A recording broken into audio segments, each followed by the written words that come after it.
sumipa sa pang-anim ng pentatonic doon sa La.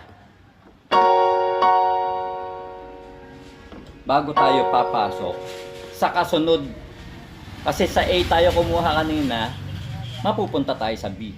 Tataas na tayo ng B. Yan ha. Bahay, bahay,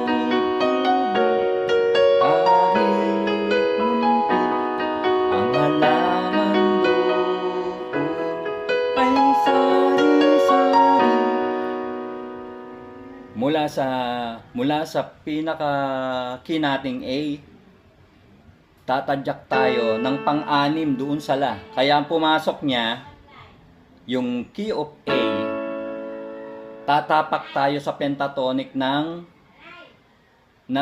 La, di ba? Do, re, mi, fa, sol, la, La. Ito yung La niya. Pumasok ng F sa F sharp. Kaya nakaangat tayo, sumipa siya sa F sharp, makaangat tayo ng B. Yan. Bahay, kahit munti. Okay ba? Yung pinagmula ng kanta naman na yan, para nakuha natin yung bahay kubo, ay 1, 5, 4. Kumari, 1, A.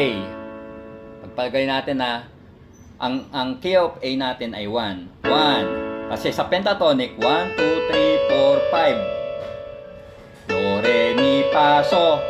Sa so, pumasok yung susunod na key ng bahay kubo. Okay. Bahay kubo.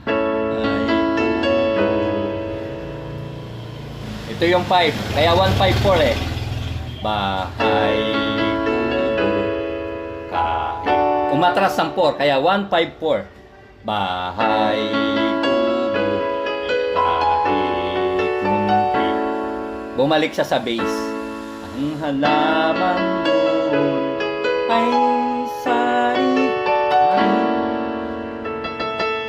singkamas, patalong, sigarilyas at mali, sitaw, bataw, patani. Taas tayo, tadyak sa F sharp.